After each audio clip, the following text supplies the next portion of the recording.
अस्सलाम वालेकुम स्टूडेंट्स, उम्मीद है आप सब लोग खैरियत से होंगे। आज की हम लोग इस वीडियो में चैप्टर नंबर 15 क्लास मैट्रिक के न्यूमेरिकल्स को डिस्कस करेंगे। चैप्टर नंबर 15 का क्या नाम है? Current electricity. सबसे पहले हम इसके अंदर फार्मूले देख लेते हैं। इसके अंदर फार्मूले हमारे पास कौन कौन से हैं जो अप्लाई होंगे न्यूमेरिकल को सॉल्व करते हुए। पहला कौन सा? I is equals to Q upon T. I यहाँ पे करंट है, क्यू यहाँ पे चार्ज है और टी यहाँ पे क्या है? Time table. फिर दूसरा फार्मूला कौन सा? E M F equals to energy supplies upon unit charge. E M F यहाँ पे क्या है? इलेक्ट्रिक मोटिव फोर्स या मोटिव फील्ड, कुछ भी कह लीजिए। ठीक है। फिर यहाँ पे हमारे पास ओम्स लॉ है, वो क्या होती है? Ohm's law V equals to I R. फिर रेजिस्टेंस के लिए क्या है? हम ओम्स लॉ का ही यूज़ करेंगे। फिर इसके बाद हमारे पास कौन सा आता है? R equals to rho L upon A, factor affecting the resistance, यानी कौन कौन से फैक्टर्स हैं जिससे क्या रेजिस्टेंस पे अफेक्ट पड़ सकता है। फिर इससे पिछले वाले चैप्टर में जो है हमारे पास जो है पैरेलल कैपेसिटेंस का पैरेलल सीरीज़ कॉम्बिनेशन था। इस वाले चैप्टर में हमारे पास क्या है? रेजिस्टेंस का पैरेलल सीरीज़ कॉम्बिनेशन है। इसमें अगर रजिस्टर हमारे पास सीरीज़ में लगे हुए हो तो हमारे पास क्या इक्विवेलेंट रेजिस्टेंस का फॉर्मूला होगा? R equals to R1 plus R2 plus R3। इसी तरह अगर पैरेलल में हो तो वो क्या होगा? रेसिप्रोकल हो जाएंगे। 1/RE equals to 1/R1 plus 1/R2 plus 1/R3। ठीक है। फिर इसके अंदर कौन सा फॉर्मूला लग रहा है? H equals to I square RT, heating effect इसको बोलते हैं। ठीक है। फिर यहाँ पे जो है हमारे पास फॉर्मूला नंबर 9 कौन सा है? P equals to I square R और P equals to V I, P equals to V square upon R। ये सारे क्या हैं? पावर के फॉर्मूले हैं। ठीक है। फिर इसके हम वर्क एग्जाम्पल नंबर 1 देखते हैं। वो क्या है? How much voltage will be drop across a 50 kilo ohm resistor whose current is 300 micro ampere. ठीक है। इसके अंदर हमें क्या है? वोल्टेज निकालना है। रेजिस्टेंस दी हुई कितनी? 50 किलो ओम। 50 को क्या है? पहले हम ओम में कन्वर्ट कर लेंगे। किलो मैंने बताया था 10⁻³ के बराबर होता है, तो यहाँ पे मैंने 1000 लिख दिया। मैंने 50 को 1000 से मल्टीप्लाई किया तो मेरे पास क्या आंसर आ गया? 50,000 आ गया जी। ठीक है। फिर 50,000 ओम की है 50⁻³ इसका ओम में आंसर।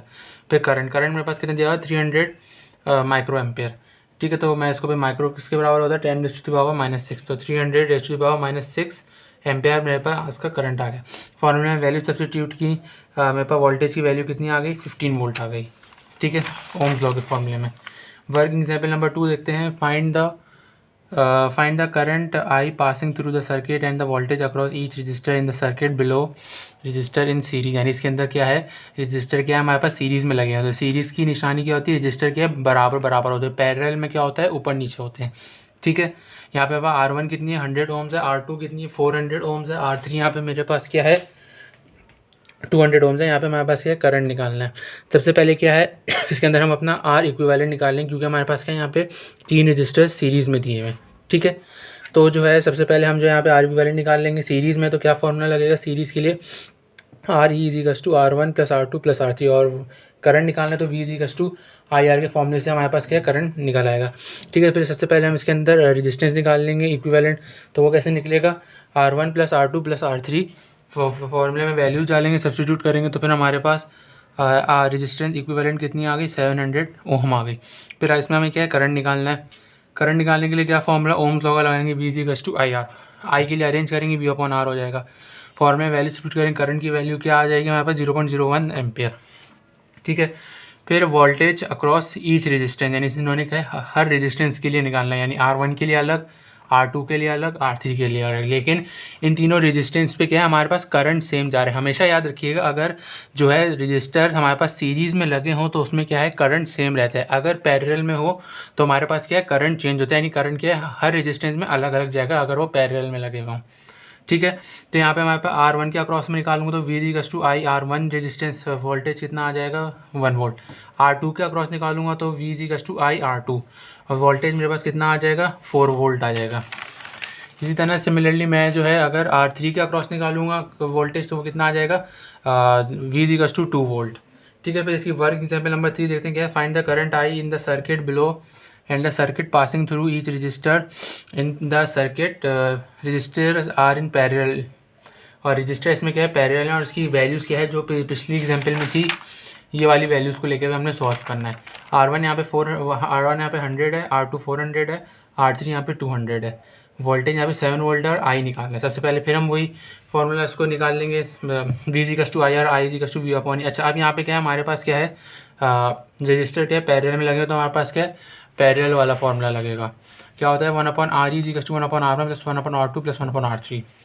ठीक है, तो जो है अब यहाँ पे मैंने वैल्यूज पुट कर दी। अब इसमें वही हमें डिनोमिनेटर सेम करना है। यहाँ पे 400 है तो मैं इन दोनों को 400 बना लूँगा, 200 को 2 से कर दूँगा, 100 को 4 से कर दूँगा, ताकि क्या है डिनोमिनेटर सेम हो जाए। फिर इसमें सिंप्लीफाई करूँगा, सब्सटीट्यूट करूँगा वैल्यूज़ को, सिंप्लीफिकेशन करूँगा, तो मेरे पास रेजिस्टेंस की क्या वैल्यू आ गई 57.14 ओम। फिर हमें करंट निकालना है, I is equal to V/R। फॉर्मूले में वैल्यू सब्सटीट्यूट करेंगे, क्या वैल्यू आ जाएगी करंट की, I is equal to 49/400 ampere. ठीक है, फिर इसमें अब हमें करंट क्या है अक्रॉस ईच रजिस्टर निकालना है, तो उसके लिए हम क्या करेंगे I1 is equal to V/R1। For value सब डालेंगे, करंट क्या हो जाएगा I1 यानी यहाँ पे क्या हो जाएगा 0.07 एम्पियर। इस तरह I2 निकालेंगे अक्रॉस R2 रजिस्टर के लिए। इसमें वोल्टेज सेम रहेगा, V is equal to V7/400। I2 कितना है 0.0175 एम्पियर। इसी तरह रजिस्टर 3 के अक्रॉस हम करंट निकालेंगे, I3 is equal to V/R3। Voltage same रहेगा, रेजिस्टेंस की वैल्यू डालेंगे तो I3 यहाँ पे मेरे पास कितना आ गया 0.053 एम्पियर। ठीक है, फिर इसके वर्क एग्जाम्पल नंबर 4 देखते हैं। वर्क एग्जाम्पल नंबर 4 यहाँ पे हमारे पास क्या है 100 joule of heat is produce each second in a 4 ohm resistance find the potential difference across as. Potential difference यहाँ पे क्या है वोल्टेज को कहते हैं, वोल्टेज का दूसरा नाम पोटेंशियल डिफरेंस होता है। ठीक है, यहाँ पे हीट कितनी दी हुई 100 जूल, टाइम 1 सेकंड है, ईच सेकंड, रेजिस्टेंस दी हुई है 4 ओम्स। अब कौन कौन से फॉर्मूले लग रहे हैं, H is equal to I²RT। ठीक है, यहाँ पे करंट नहीं तो मैं पहले करंट निकालना पड़ेगा, V is equal to I, I is equal to V/E। ठीक है, तो अब यहाँ पे आप देख रहे हैं हमारे पास क्या है डायरेक्ट ये वाले फॉर्मूले लग रहे हैं, लेकिन इस वाले फॉर्मूले के अंदर मैं V/R को करते हुए करंट निकल जाएगा, या आपकी मर्जी आप इसको अलग से भी निकाल सकते हैं। ठीक है, तो यहाँ पे मैंने वैल्यूज़ डाली, फिर मैंने स्क्वायर किया तो V²/R² RT था, R से R कैंसिल हो गया, तो क्या बच रहा था V²/R इंटू T। यहाँ पे मैंने फॉर्मूले में वैल्यू सब्सटीट्यूट की, सिंप्लीफिकेशन की, तो यहाँ पे मेरे पास कितना आ रहा था V² इज इक्वल टू 400। दोनों साइड से मैंने स्क्वायर रूट ले लिया। वोल्टेज की वैल्यू यहाँ पे मेरे पास क्या आ गई 20 वोल्ट आ गई। ठीक है, अब इसके हम न्यूमेरिकल्स की तरफ चलते हैं। न्यूमेरिकल्स यहाँ पे क्या है, पहला numerical 2 resistance of 6 ohm 12 ohm are connected in parallel the net resistance will be. यानी इसके अंदर आर इक्विवेलेंट या आर नेट बोले तो बात एक ही होती है। R1 6 ओम दी हुई है, R2 12 ओम दी हुई है, तो पैरेलल में तो क्या फॉर्मूला लगेगा 1/R is equal to 1/R1 plus 1/R2। ठीक है, फिर इसमें हम क्या फॉर्मूले में वैल्यू सब्सटीट्यूट करेंगे, सिंप्लीफाई करेंगे, तो आर रेजिस्टेंस कितनी यानी आर नेट मेरे पास कितनी आ गई 4 ओम आ गई। नेक्स्ट न्यूमेरिकल की तरफ चलते हैं। When the current is in the pocket calculator is 0.0002 ampere, how much charge flows every minute. यानी इसके अंदर करंट दिया हुआ है, हमें टाइम दिया हुआ है 1 मिनट को 60 सेकंड्स में कर देंगे, 60 से मल्टीप्लाई 60 हो गया, तो क्यू निकालना है। यहाँ पे जो है हमारे पास क्या फॉर्मूला लग रहा है I is equal to Q/T। इसको अब अरेंज कर देंगे, Q is equal to IT। फॉर्मूले में वैल्यू सब्सटीट्यूट करेंगे तो कितना हो जाएगा 12⁻³ माइनस किसके बराबर -3 क्या है मिली के बराबर होता है, तो वो मेरे पास क्या है Q कितना आ गया चार्ज यानी 12 माइक्रोकूलम।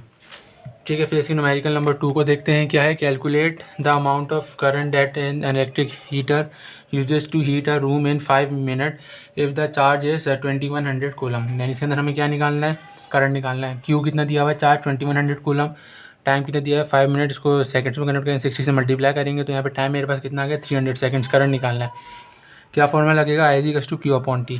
फॉर्मूला में वैल्यू सब्सटीट्यूट की सिंप्लीफिकेशन की, तो मेरे पास करंट की वैल्यू क्या आ रही है 7 एम्पियर आ रही है। ठीक है, फिर इसके हम क्या है नेक्स्ट न्यूमेरिकल की तरफ चलते हैं। नेक्स्ट न्यूमेरिकल यहाँ पे क्या है potential difference of 90 volt exerts between 2 point the amount of work done when an unknown charge is moved between the points is 450 joules, determine the charge amount. इसके अंदर हमें क्यू निकालना है, वोल्टेज दिया है, वर्क डन दिया है, क्या फॉर्मूला लगेगा V is equal to W/Q। Arrange कर देंगे, Q के लिए W/V हो जाएगा, Q is equal to W/V 450/90। Q की क्या वैल्यू आ गई 5 कूलम। ठीक है, Q की वैल्यू यहाँ पे हमारे पास क्या है 5 कूलम आ जाएगी। फिर यहाँ पे हम क्या इसके नेक्स्ट न्यूमेरिकल की तरफ चलते हैं। नेक्स्ट न्यूमेरिकल यहाँ पे क्या है calculate the potential difference between the 2 point A and B if it take 9⁻⁻⁴ joule of an external work and move from a charge of 9 + 9 microcoulomb from point A to point B। ठीक है, यहाँ पे हमें work done दिया हुआ है 9⁻⁻⁴ joule, charge कितना दिया है पॉजिटिव 9 माइक्रोकूलम, इसको कूलम में कर देंगे तो माइक्रो 10⁻⁻6 के बराबर होता है। V निकालना है, क्या फॉर्मूला लगेगा V is equal to W/Q।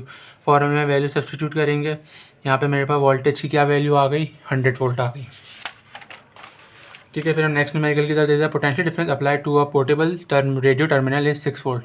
Determine the resistance of the radio when the current of 200 milli ampere flows through it. यानी इसके अंदर हमें क्या निकालना है, रेजिस्टेंस निकालनी है। वोल्टेज कितना दिया हुआ है यहाँ पे हमें 60 वोल्ट, करंट कितने 20 मिली एम्पेयर, इसको मैं एम्पेयर में कन्वर्ट कर दूँगा। मिली किस बराबर होता है, रेज़ टू दी पावर -3 के बराबर होता है।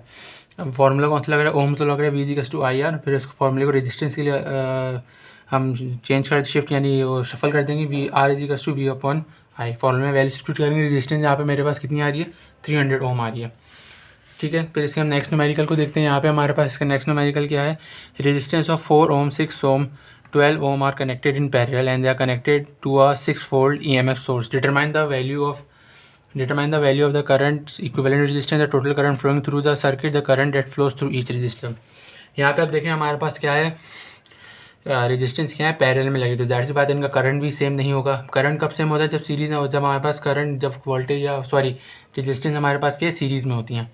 ठीक है, तो यहाँ पे अब हमारे पास क्या है, रेजिस्टेंस यानी हमें R1 दी हुई है 4 ओम, R2 6 ओम, R3 12 ओम, I1 निकालना, I2 I3 निकालना है और फिर R इक्विवेलेंट निकालना है और करंट भी इक्विवेलेंट निकालना है कि टोटल करंट इस रजिस्टर में कितने, इस सर्किट में कितना फ्लो हो रहा है और इक्विवेलेंट रेजिस्टेंस इस सर्किट की कितनी है। और यहाँ पे वोल्टेज हमें कितना दिया हुआ है, 6 वोल्ट दिया हुआ है। तो जो है यहाँ पे हमारे पास कौन कौन से फॉर्मूले लग रहे हैं, एक तो इक्विवेलेंट रेजिस्टेंस का लगेगा जो पैरेलल में होती है 1/R=1/R1 + 1/R2 + 1/R3। और एक कौन सा लग रहा है, I यानी I इक्विवेलेंट का IE=VE/I और I=V/N यानी ओम्स लॉ।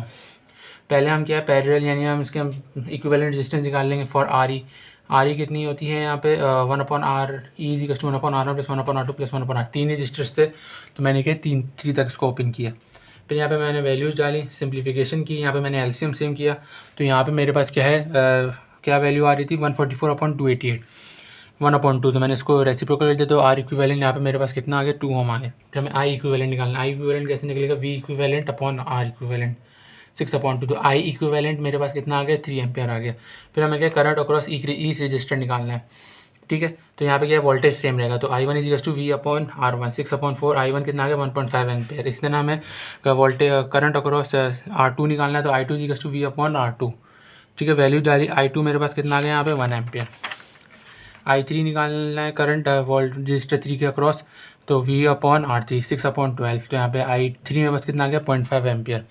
ठीक है, न्यूमेरिकल नंबर 7 की तरफ चलते हैं। 220 volt circuit use to power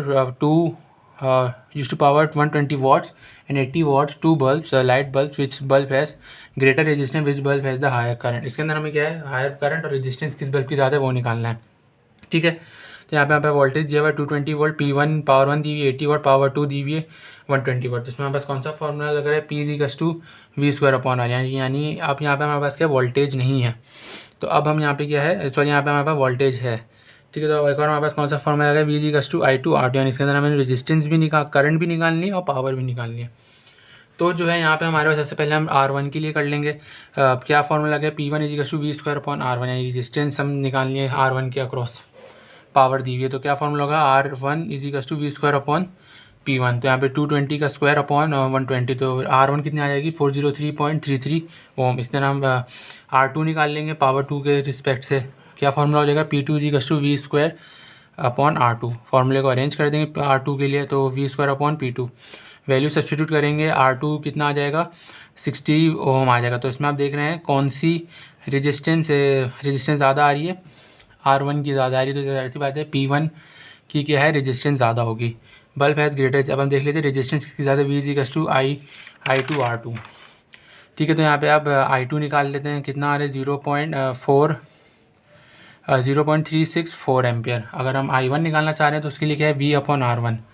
तो जो है यहाँ पे I1 कितना आ रहा है 0.54 एम्पियर। तो यहाँ पे क्या है, किसकी रेजिस्टेंस ज़्यादा है, बल्ब की रेजिस्टेंस ज़्यादा और करंट जिसमें ज़्यादा है, करंट जो है I1 वाले बल्ब में ज़्यादा है। ठीक है, तो यहाँ पे क्या है, हमारे पास चैप्टर नंबर 15 के न्यूमेरिकल्स ख़त्म होते हैं। तो अगर आपको मेरी वीडियो पसंद आए तो मेरी वीडियो को लाइक कीजिए, चैनल को सब्सक्राइब कीजिए, चैनल के बेल आइकन को प्रेस कीजिए ताकि क्या आपको हर नई आने वाली वीडियो की अपडेट मिलती रहे। और अगर कोई कन्फ्यूजन है तो आप कमेंट्स कर सकते हैं, मैं इंशाल्लाह उसका रिप्लाई करूँगा। इस वीडियो को ज़्यादा से ज़्यादा शेयर कीजिए और अपने फ्रेंड्स को भी भेजिए ताकि क्या वो भी इन न्यूमेरिकल्स को समझ लें, क्योंकि ये न्यूमेरिकल्स थोड़े से डिफरेंट मुश्किल हैं। क्योंकि अब एक ये भी न्यूज़ आ रही है कि जो है इस साल से जो पेपर होंगे 23 से वो बुक से नहीं आएंगे, यानी अब कॉन्सेप्चुअल पेपर आएंगे, जो वो रेक्टिफिकेशन वाला जो कॉन्सेप्ट था वो अब ख़त्म हो रहा है। तो आपसे यही मैं सजेस्ट करूँगा कि आप जो है जितना हो सके उस चीज़ को समझें। ठीक है, मिलते हैं अगली वीडियो में।